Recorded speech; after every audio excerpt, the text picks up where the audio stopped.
There's a place on his body you've never touched.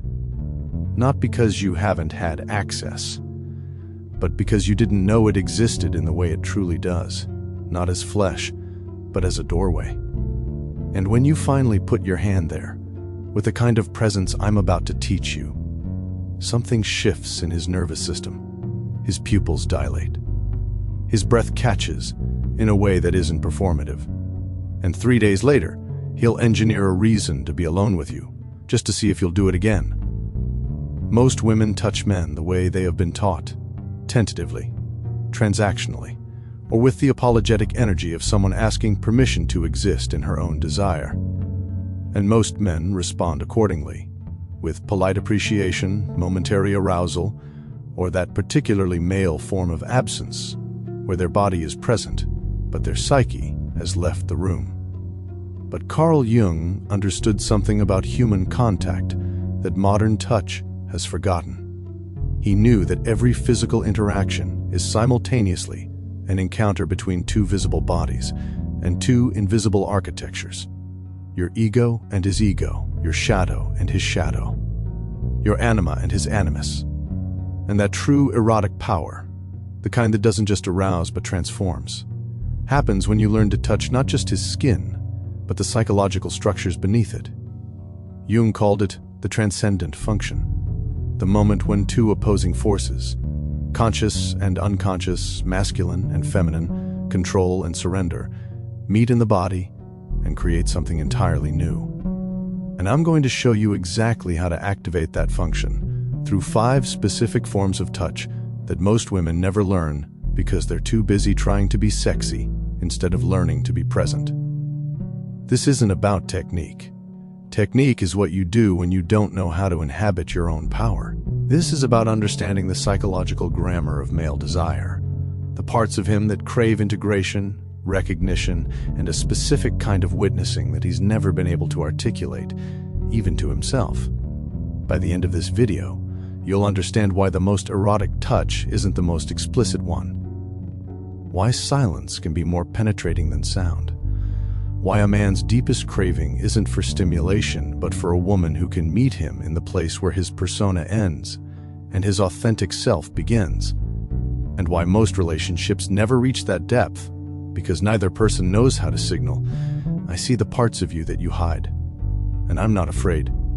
So if you're ready to move past superficial connection, if you're tired of men who are physically present but psychologically vacant, if you want to be the woman whose touch he remembers 10 years later, not because of what you did, but because of who you became in the moment you did it, then keep watching.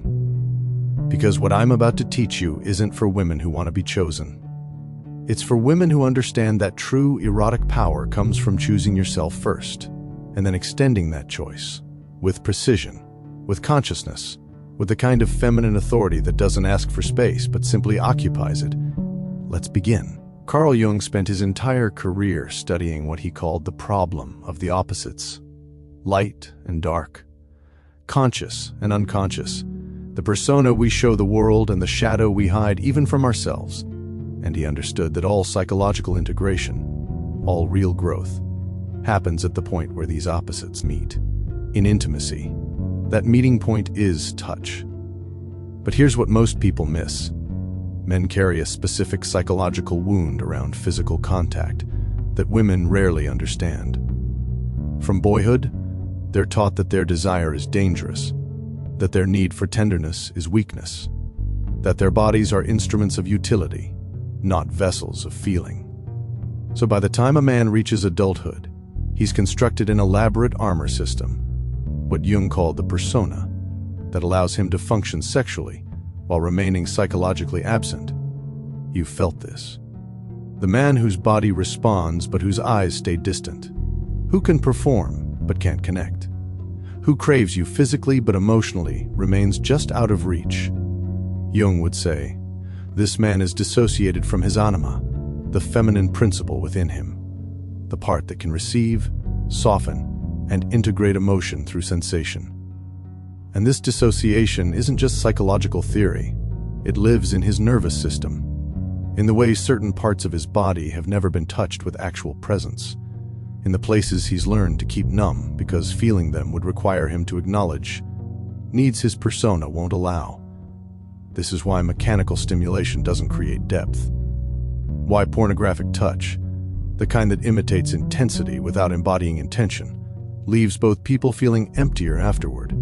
It engages his body while reinforcing his dissociation. It asks nothing of his shadow. It requires no integration. But when you learn to touch him from a place of psychological awareness, when your hands carry the message, I'm not here to use your body, I'm here to meet your psyche, everything changes. Jung called this active imagination, the practice of engaging with unconscious material consciously. And when you bring that same quality to physical touch, you're not just stimulating nerve endings. You're inviting parts of him that have been exiled back into relationship with himself. You're creating what he called the conjunctio, the sacred marriage between his masculine and feminine, his control and his surrender, his persona and his truth. This is why the touches I'm about to teach you feel different. They're not designed to arouse through intensity. They're designed to penetrate through presence, to reach the places in him that are starving, not for stimulation, but for recognition. And when a man's shadow self, the vulnerable, hungry, tender parts he spent his life suppressing, finally gets touched with consciousness instead of fear, with intention instead of apology, with a woman's full authority instead of her permission-seeking hesitation, he doesn't just crave more. He restructures his entire understanding of what intimacy means. This is the foundation. Every touch I'm about to teach you builds on this principle. You're not touching his body. You're touching the meeting place between his conscious identity and his unconscious hunger. And that meeting place has been waiting, sometimes for decades, for a woman who knows where it lives. Now, let me show you exactly how to find it. Touch 1, the temporal pause, claiming his attention architecture. Most women touch men the way they speak to them, rushing toward a destination, anxious to prove their value, afraid that stillness will be interpreted as inadequacy. But Jung understood that the unconscious doesn't respond to urgency. It responds to depth, to presence, to the kind of attention that isn't trying to arrive somewhere but is fully inhabited where it is. This is the principle behind the temporal pause. Here's how it works the next time you're with him, and this requires you to be calm in your own body first, which is why shallow women can't do this. Place your palm flat against the left side of his chest. Not grasping, not caressing, just resting, and then stop moving entirely. Most women's hands fidget. They stroke, they squeeze, they perform activity because activity feels like contribution, but stillness is where power lives. So you're going to keep your hand absolutely motionless over his heart for a full 30 seconds. And you're going to breathe slowly. And you're going to let your attention drop from your head into your hand until all of your consciousness is resting against his chest. What you're doing psychologically is profound. You're interrupting his default arousal pattern, which is transactional, goal-oriented, and persona-driven, and replacing it with something his system isn't prepared for: witnessing. Not watching, not judging. Witnessing. The full weight of your conscious attention against the part of him that holds both his social mask and his authentic rhythm. In Jungian terms, you're activating his heart chakra while simultaneously grounding his masculine drive in feminine presence. You're saying without words, I'm not here to take from you. I'm not here to perform for you. I'm here with you. And physiologically, this does something remarkable. His nervous system, which is accustomed to women either demanding or accommodating, encounters a third option. A woman who is simply present, with authority, without agenda. His cortisol drops. His oxytocin rises. And something in his unconscious recognizes, this woman isn't using my body to validate herself, which means I can actually feel what's happening here.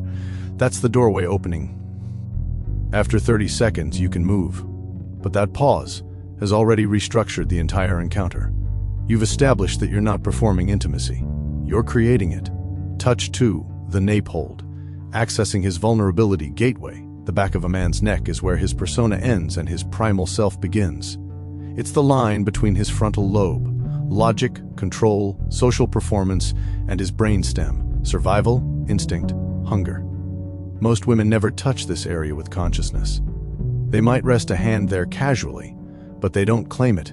You're going to claim it when you're behind him, and this works whether he's sitting, standing, or lying down. Place your full hand around the back of his neck so your fingers reach his hairline and your thumb rests just behind his ear. And then apply firm, steady pressure. Not massage, not stroking, holding. This is a dominance signal disguised as tenderness. In primate psychology, the one who controls the back of the neck controls the vulnerability. But unlike aggressive dominance, which triggers resistance, this hold communicates, I can access your most exposed place, and I'm not going to hurt you. I'm going to stay. Jung would call this holding the tension of opposites. You're simultaneously activating his submission response and his trust response. You're asking his shadow, the parts of him that carry shame about needing, about wanting to be held, about craving a woman's strength instead of always providing it, to come forward. And here's what happens in his body. The vagus nerve, which runs through that exact area, sends a direct signal to his parasympathetic nervous system. His breathing deepens involuntarily. His shoulders drop. And if you hold this for 60 to 90 seconds, again with total stillness, total presence, you'll feel the moment when his resistance melts. That's his persona dissolving. That's the psychological armor recognizing it's not needed here. What you do after that moment is up to you. But the doorway is open, and he'll remember the woman who knew where it was. Most women are so busy trying to be desirable that they forget. True erotic power comes from being undeniable. And you become undeniable when you stop performing arousal and start commanding presence. When you stop asking for access and simply take it, not violently, but with the kind of calm certainty that says, I know what you need better than you do. And I'm patient enough to wait for your body to realize I'm right. These first 2 touches establish the frame. You are not here to be chosen. You are here to choose. And your choosing isn't tentative. It's surgical, psychological, precise. This is what Jung meant by integration. You're not just touching his body. You're integrating the parts of him he's kept separate. His strength and his softness. His control and his craving. His public self and his private hunger. And when a man experiences that integration through a woman's conscious touch, when he realizes she sees all of him and isn't afraid, he doesn't just want more touch. He wants more her. Let's continue. Touch 3. The solar plexus anchor, grounding his masculine into presence. Jung identified the solar plexus as the seat of personal power, what he called the ego center. In men, this area carries both their achievement drive and their performance anxiety. It's where they hold the tension between being enough and never being enough. And it's almost never touched with conscious intention. Most sexual touch moves quickly past this area toward more obviously erogenous zones. But that's a mistake. Because if you can ground a man's power center first, everything that follows becomes exponentially more potent. Here's the technique. When he's lying on his back, sit beside him. Place your palm flat on his solar plexus, the soft area just below his ribcage, above his navel. And instead of immediately creating sensation, you're going to use that placement as a focal point for something deeper. Press down gently, but firmly, enough that he feels the weight of your hand as an anchor, not a caress. And then speak directly to his unconscious by staying completely still and breathing in rhythm with him. Match his inhale. Match his exhale. For at least 45 seconds. What you're doing is revolutionary. You're teaching his nervous system that his masculine drive doesn't have to be in opposition to his receptive state. That he doesn't have to choose between power and presence. That a woman's touch can ground his strength instead of requiring him to perform it. In Jungian language, you're integrating his solar plexus energy, his masculine doing, with his heart energy, his capacity to be. Most men live in permanent dissociation between these 2 centers. They can achieve or they can feel, but not both simultaneously. Your hand, placed with authority and stillness, builds the bridge. Physiologically, this pressure on the solar plexus stimulates the celiac plexus, the largest autonomic nerve cluster in the body. It's directly connected to his fight or flight response. But instead of triggering that response, your steady, grounded presence tells his system, there's no threat here. You don't need to perform. You don't need to protect. You can simply exist. After that minute of stillness, and this is crucial, you're going to slowly drag your palm down his midline, maintaining that same firm pressure until your hand reaches his lower abdomen, not his genitals. His lower abdomen, just above the pubic bone. And pause again. This movement completes a circuit. You've traced the path from his power center to his primal center. You've connected his ego to his ID. You've told his body, your drive and your desire aren't separate. I can hold both. The men who experience this correctly describe it as grounding. Like electricity finding earth. Like tension finding release without losing power. And the psychological effect is cumulative. You've just demonstrated that you can handle his full masculine energy without needing to diminish it, redirect it, or make it safe for your own ego. That's rare. And rarity creates craving. Touch 4, the jaw release, dissolving the masculine mask. A man's jaw holds his entire social performance. It's where he clenches fine, where he locks down his "I don't need anything," where he stores years of "I can handle this" even when he can't. Jung called the jaw the guardian of the shadow, and most men have been clenching that guardian since adolescence. This touch is intimate in a way that bypasses sexuality entirely, which is precisely why it's so powerful. Position yourself so you can see his face. Cup his jaw with both hands, one on each side, so your fingers rest just below his ears and your thumbs can reach his temples. And then, using steady pressure, press your thumbs into the hinge point where his jaw meets his skull. Hold that pressure. Don't massage. Don't manipulate. Just maintain firm, deliberate contact while you make eye contact with him. This is where most women falter. They break the gaze because the intimacy feels too exposing. But you're not most women. You're going to hold his eyes, while your thumbs press into the somatic storage unit of every "I'm fine" he's ever lied about. What happens next is involuntary. His jaw will begin to soften. Sometimes his mouth will open slightly. Sometimes his breathing will shift. Sometimes, and this is the moment you're watching for, his eyes will change. The performance will drop. The persona will thin. And for just a few seconds, you'll see the man beneath the mask. That's who you are touching. In Jungian terms, you're engaging his shadow integration point. You're non-verbally communicating, "I can see the parts of you that you hide." The tiredness, the need, the vulnerability you've been trained to call weakness. And I'm not asking you to explain it. I'm just acknowledging it's there. This isn't about arousal. This is about recognition. And recognition, true witnessing of a man's hidden self, creates a bond that mere pleasure can't touch. Hold this for 60 seconds minimum, and then, only then, lean in close to his ear and whisper something simple. "You can let go here." 6 words. But they land in his unconscious like a key turning in a lock he didn't know existed. Because most men go their entire lives without a woman ever giving them permission to drop the armor. To not be strong. To be seen in their weariness and not be abandoned for it. You just gave him that. And he will absolutely crave the woman who can hold that space without needing him to immediately reassemble himself. Let's go deeper. Touch 5. The full body claim. The Anima integration. This is the master technique. The one that synthesizes everything you've learned, and it requires you to understand Jung's concept of the Anima, the feminine soul image that lives inside every man. The Anima is the part of him that receives, that softens, that trusts, that allows himself to be taken instead of always taking. But in most men, the Anima is underdeveloped, rejected, or locked away because masculinity, as culture teaches, it leaves no room for receptivity. You're going to unlock it. This touch works best when he's lying down and you have access to his full body. You're going to place one hand on his chest, over his heart, and your other hand on his lower abdomen or upper thigh.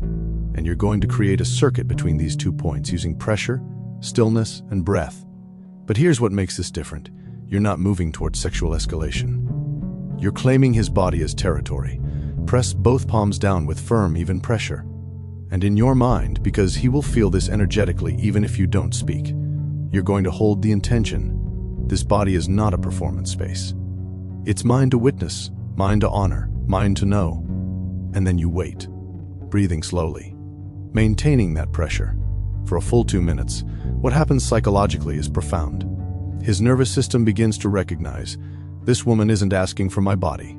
She's taking ownership of the moment. She doesn't need me to lead. She doesn't need me to escalate. She's fully comfortable holding me in stillness.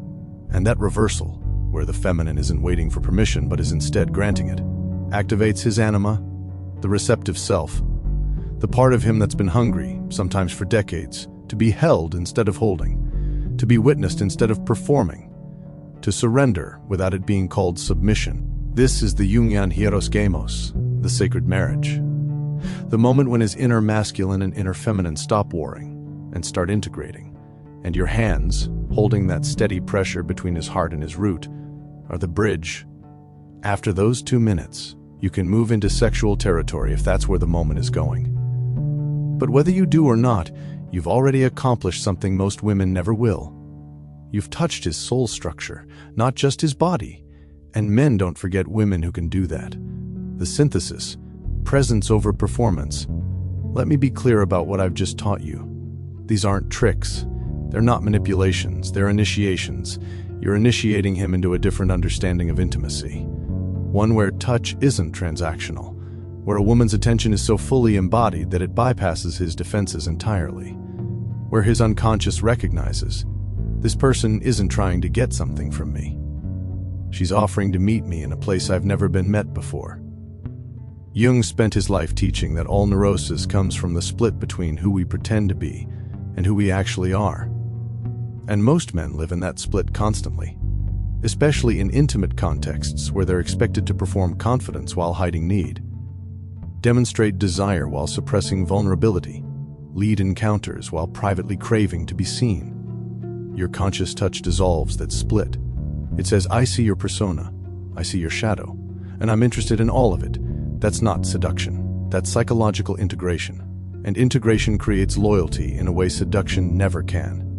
Because a man might crave the woman who arouses him, but he'll restructure his life around the woman who recognizes him. So let me ask you, are you ready to stop being the woman men casually enjoy and become the woman men desperately remember? Because here's what I know. You didn't watch this far because you want basic advice. You're here because you understand that most relationship content teaches women to diminish themselves, to be less, to want less, to need less, to take up less space and hope that makes them more lovable. But Jung understood, and you're beginning to understand, that real power doesn't come from making yourself small. It comes from being so fully inhabited in your feminine authority that you can meet a man's unconscious without flinching, without apologizing, without needing him to make you feel chosen. These 5 touches aren't about getting male attention. You already have that. They're about commanding male consciousness, about training his nervous system to recognize, this woman doesn't touch like other women. She doesn't need like other women. She doesn't wait for my lead because she's too busy establishing her own. And that distinction between the woman who follows and the woman who choreographs is everything. Now I need you to understand something. This knowledge changes how you move through intimacy permanently. Once you know where a man's psychological doorways are, you can't unknow it. Once you understand that his body is mapping his unconscious, you can't return to shallow touch. You've just been initiated into a different level of intimate intelligence, and that intelligence comes with responsibility, because these touches work. Not in the manipulative, he'll do what I want sense, but in the much deeper, he'll experience integration through my presence sense. And when you give a man that experience, when you show him that his masculine drive and his vulnerable need aren't in opposition, that he can be witnessed in his full complexity without being diminished, he will crave you at a level most relationships never reach. So use this wisely. Use this with men who are worthy of your conscious attention, not with boys who want your service, not with emotionally unavailable men who need your healing, not with anyone who requires you to shrink your power to protect their ego.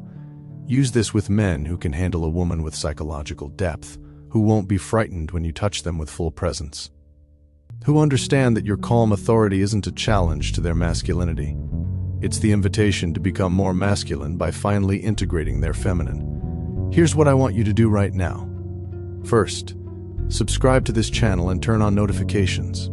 Because if this video activated something in you, if you felt your own power rising as you watched, then you need the rest of what I teach.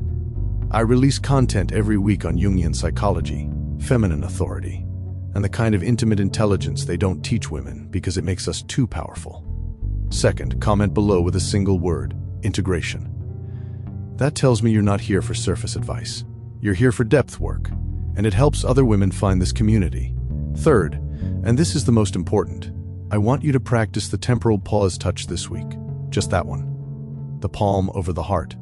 60 seconds of absolute stillness. And notice what happens in your body, not just his. Because these touches only work when you're fully inhabited in your own feminine authority. When you're not performing presence but actually embodying it. This isn't about fixing your relationship. It's about upgrading your relationship to yourself. Because Jung was right, the meeting place between conscious and unconscious, between masculine and feminine, between persona and shadow. That meeting place is sacred.